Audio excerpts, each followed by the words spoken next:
Alright, my very last tip in terms of heat setting is my blow dryers. I have,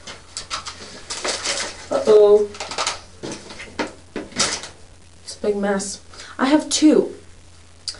Both are from Conair, right? And at first I bought this one first, and I loved it because my hair got so straight.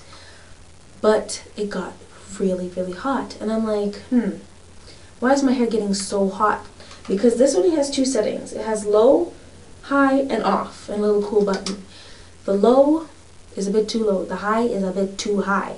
And this is Ion Shine. I don't know, it does something to your hair.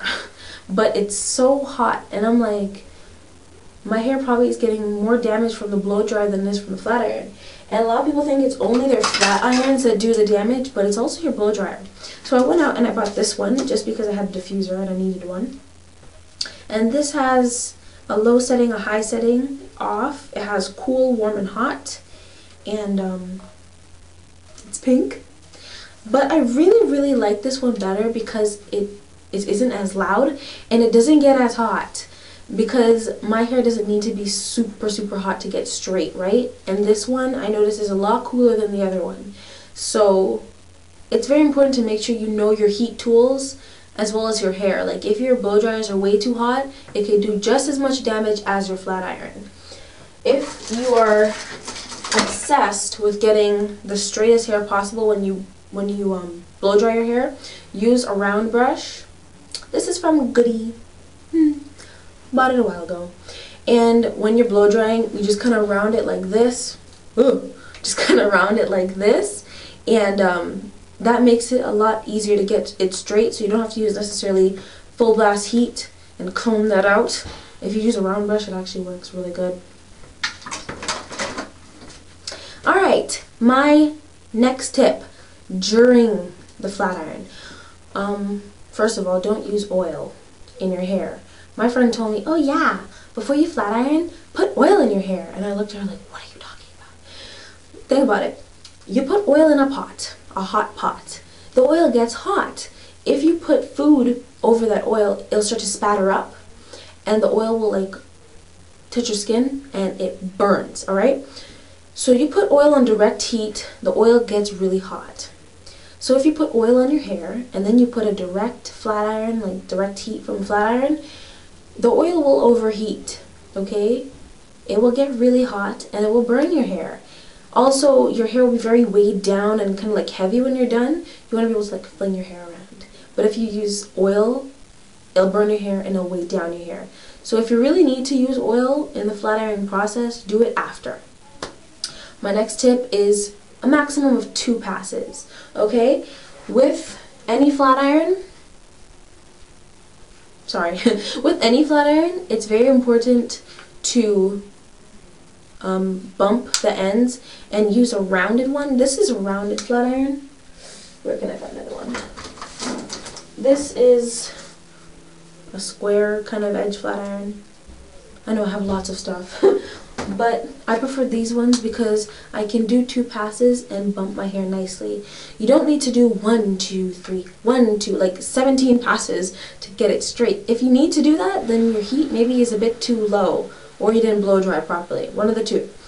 But doing 2 passes, 2 slow passes, one to get it straight and another one to add maybe a flip or a bump, is all you need, okay? As soon as you start to pass 2 passes, then you're kind of, what's the word? Not asking for, but you're kind of gambling with the heat damage, because the lower part of my head here is 3 B curls, which is like the ringlets, and then the middle here is like 3C, which is the thicker curls, and then everywhere else is 3C, except for the sides here, which is 4C, which is kinky, which is weird. So the back of my head, I can only do maybe like 1 or 2 passes. The middle I have to do maybe like 3, the top here I have to do maybe like 3 or 4, like it depends on wherever you go in your head, but try to say, okay, I'm going to do 2 passes and that's it. So then you can eventually learn which parts of your head maybe need a bit more heat or a bit less passes, alright? My last tips are after you flat iron. You can use oil after you flat iron, you can use hair lotions. If the have water in it, it'll probably make your hair revert. So I would avoid hair lotions with like a lot of water in it. But yeah, you can do everything you want after you flat iron. Avoid hot showers because they'll make your hair revert back faster. And wrap your hair, okay? I don't know how to explain wrapping your hair. I might make a video on it. But it's when you like make like a turban with your hair by brushing it into a turban style and tying it up for bed. When you take it out the next day, it's nice and straight and bumped. This wrapping your hair is a lot better than piling your hair up on your head, so that when you wake up you have to re-straighten it. Yeah, not good at all. But yeah, those are all my tips. I really hope you liked the video, guys. I tried to make it as fast and straight to the point as possible. And just follow these tips and you can avoid heat damage. Now, if you already have heat damage, sadly there's nothing you can do.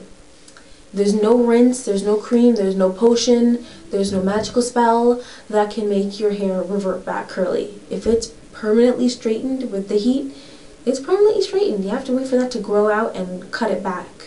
I know it sucks, but if you try these tips, tell me how it works for you, and hopefully you don't end up having, well, hopefully you don't end up having so much heat damage, alright? Thanks for watching, guys. Bye.